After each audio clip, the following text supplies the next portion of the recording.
결함을 안고 달리는 KTX 산천 열차를 보도합니다. 도입 초기부터 고장투성이었는데 이제는 열차 곳곳에 심각한 균열과 하자가 생겼습니다. 이 화면 YTN이 단독으로 입수했는데요. 발견된 지 1, 2년이 지났습니다. 하지만 아직까지 수리되지 않았고 오늘도 결함을 안고 달리고 있습니다. 언제 사고가 나도 이상하지 않은 아찔한 상황입니다. 박조은 기자가 취재했습니다.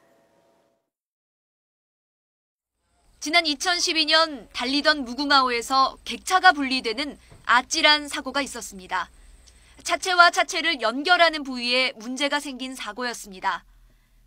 지난해 4월 KTX 산천에서도 비슷한 균열이 발견됐습니다. 앞에서 끄는 동력차와 객차를 연결하는 부위인데 하얗게 표시해놓은 부분이 모두 금이 간 곳입니다. 코레일이 전체 KTX 산천 24개 편성을 조사한 결과 4개 편성에서 같은 부품에 균열이 나타났습니다. 고속주행 시 열차의 충격을 줄여주는 요호 댐퍼를 지탱하는 부분입니다. 녹이 슬어 벌어진 모습이 한눈에 들어옵니다.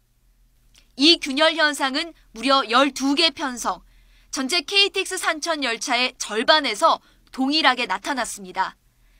차체 밑바닥의 프레임 사이드실 부품도 역시 균열이 생겼고 객차 차축의 제동 디스크는 가뭄의 논바닥처럼 갈라졌습니다. 직접 열차를 점검한 코레일 정비사들은 전례가 없는 황당한 수준의 하자라고 주장합니다. 이건 사실은 상당히 황당한 하자입니다. 큰일 난다고 생각하는 거고요. 언제까지 버틸 수 있을까도 생각하고 있는 거고요.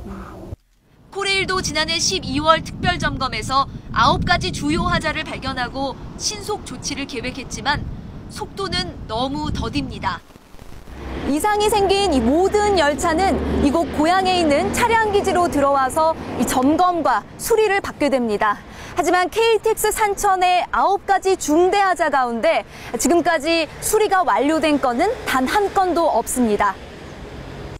문제는 열차의 주요 부품 곳곳에 하자를 확인하고도 운행을 계속하고 있다는 사실입니다.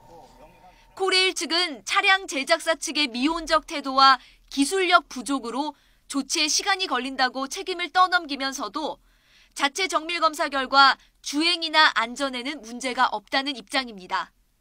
하지만 그대로 운행할 경우 치명적인 안전사고가 일어날 수 있다는 정반대의 견해도 있습니다. 동력차 하부의 재래식 연결기 취부대 부분 균열은 연결기가 탈락할 경우 열차 분리 등 대형 사고로 이어질 수 있습니다.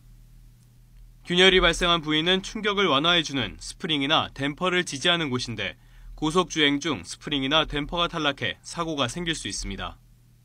문제를 알고 있는 내부 정비사와 기관사들도 이 말 못할 불안감을 안고 지낸 지 오래입니다. 대단히 중대한 하자 9건에 대해서는 하루속히 정밀 진단을 하고 운행을 중지한 상태에서 안전점검을 완료한 후에 문제투성이 고속열차 산천이 안전성을 확보하기 위해서는 보다 총체적이고 투명한 정밀 진단 작업이 필요하다는 지적입니다. YTN 박조은입니다.